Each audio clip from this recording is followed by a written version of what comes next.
Let's remind ourselves of where we are right now. We have that gamma at rho, the shear strain at any radial line, is equal to rho times C divided by gamma at C. Now, these two are constant. Gamma at C and C are constants. In fact, let's break those out here. We don't know what gamma at C is. We know what C is, but we're saying that the shear strain, however we compute it, is going to be linear across the face of our section. So that means that at rho is equal to 0, there's no shear strain. At rho is equal to C, we have gamma is equal to gamma at C, and that's the largest, and that is the maximum shear strain. So it grows from 0 at the origin to the max at the outermost point. All right, now everything that we've done so far has been on the relationship between the angle of twist and gamma. Now we're going to keep going. Now that we have gamma, we can get tau via the constitutive relation. So this is kind of nice because it's so simple. So the stress strain law, again, that's our simplified notation. We do not have a normal stress, we do not have a normal strain, but we have our symbol there. So that just means there's a relationship between stress and strain. So in this case, it's going to be that the shear stress that we have is equal to G times gamma. So we have gamma at rho is rho C gamma at C. So let's multiply both sides by G. So G and G. That's going to give us the shear stress at rho. And that's going to be equal to rho divided by C times that combination, which is going to be the shear stress at C. So what that tells us is that the shear stress is linear.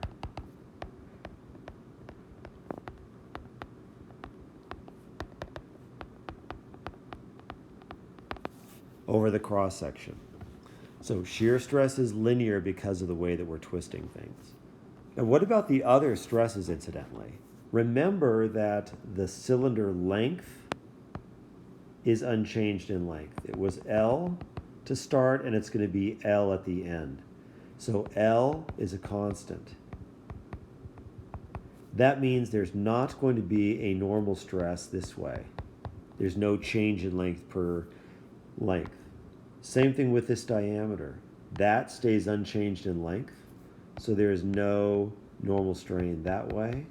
And then this diameter stays unchanged in length. So all of those straight line diameters stay straight and unchanged in length, so there's going to be an epsilon that way. So this problem is a little bit unusual in that there are no normal stresses. So there are no normal stresses, exclamation point. It's a little bit of a surprise. So the only stress that's going to be non-zero and the only stress that is basically driving the resistance to the applied torque is going to be that shear stress that we have over that cross-sectional face. Now, once again, we don't know what it is because we do not know what tau at C is. C we know, and rho we get to pick. But because we don't know the shear stress at the outermost point, then that's a little bit of a difficult problem for us. Now at this point, though, we can sketch our field of arrows. Our field of arrows looks like the following. I'm going to draw this kind of a little bit larger. So we've been focusing on this point right here. Remember, there was an opening up of the shear strain at that left-hand edge. I'm not going to bother writing that in. And what that's doing is that's generating a shear stress that's going like this. So it's on that end face, and it's going in the direction then that we've got of our applied torque. If I were to look at a straight line segment on the bottom, we would open up that shear stress as well, and that means it's going to be going this way. So again, the reason I'm saying that is if I have my original straight lines that were perpendicular like this, and now it's going like this, then what that means is that I have a shear stress that's going like this, this, this, and this. So this is the arrow that I just drew. This is the arrow that's appearing right there. But then if I reorient myself, I notice that it's going to follow around the outer circumference of my section. So in other words, I can view this same diagram, but look at a line element along the bottom of the cylinder. And I can keep going all the way around. So we notice that the shear stress goes around like this. Every outermost point, it's going to be basically acting tangent to that outer surface, like so. So tau, it acts in maybe a better way of saying it. It's going to be acting perpendicular to the radial line, acts perpendicular to the radius. And again, we get that by looking at how we generated the shear strain in this particular diagram. So that's one way of looking at it. So again, this is the end face of my cylinder. But then let's draw another sketch of the field of arrows, and that is, how does it vary over the radius? Well, it's linear, so I can draw it like this. If the arrow is this big here, then it gets smaller, smaller, smaller, and it goes down linearly, like so. So that would be, what I've drawn is I've blown up this then as a function of the radial distance. So the tau is linear, and also the tau, it is perpendicular to the radial line. I'll go ahead and draw that as rho. So now we're set to generate the resultant torque that tau is going to create. So let's take a look at that. Let's do another segment of our end face, like so. And I'm going to draw a little element of area out here. Don't really like how that, there we go. That is our little element of dA, and there is our torque. And then this distance is our rho. So it doesn't necessarily have to be at the outermost point. So notice that tau acts on a little bit of area dA.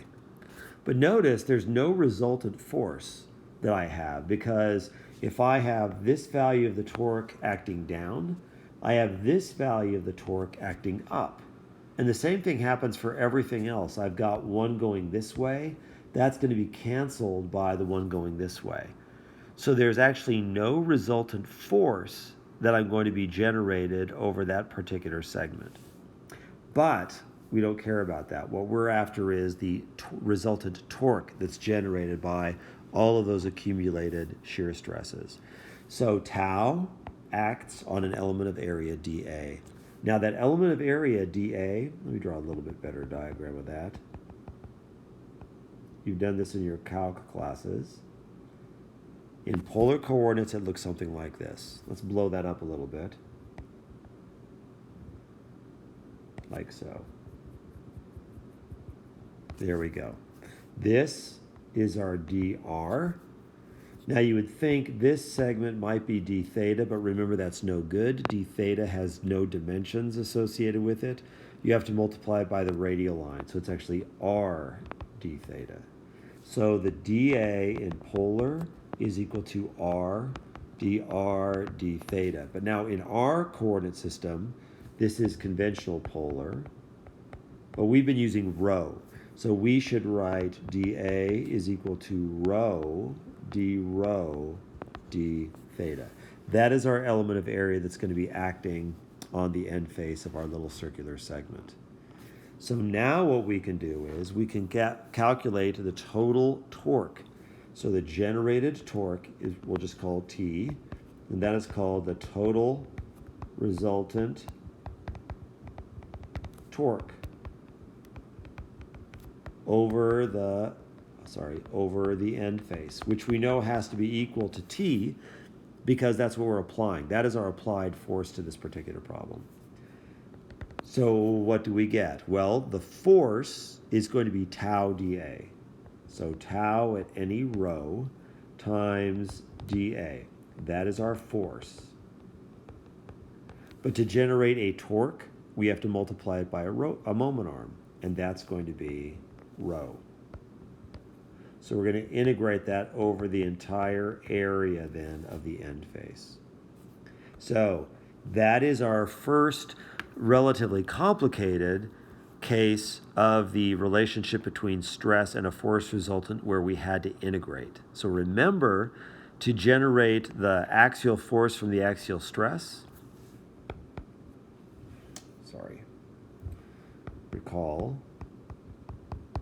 that we have P is the integral over the area of sigma dA. We did that earlier. So we integrate the stress to get the resultant force. Here, we have to integrate not just the stress, but the stress multiplied by its moment arm to get the resultant area. Now that may look intimidating, but we're not quite done. Let's keep moving with this because we know over the area, I've got rho there. I have tau at rho. Tau at rho, we listed that above a little bit earlier. That's going to be rho divided by C times tau at C. And then dA, we can write that as rho d theta. So moment arm, stress, multiplied by the area. So force times distance, and that's going to be equal to the total applied torque. Now we can do two things here. One of them is going to be critical, and this is really a little bit of a trick. Notice that tau at C and C are both constants. They never vary. We don't know what tau at C is, but we know it's a constant. C is also a constant, so those come outside of the integrand. So we're going to bring that outside, and I've got tau at C divided by C. Then I'm going to integrate over the section of the area, and I have the resultant, and I'm going to write it this way for right now, rho squared times dA. I'm going to pull this back in and call that rho squared dA. And as we close out our part C, I'm going to ask you, does that look at all familiar? Rho squared dA. That is the second moment of the polar area measured about the center. Do you remember? I'll ask you on the other side.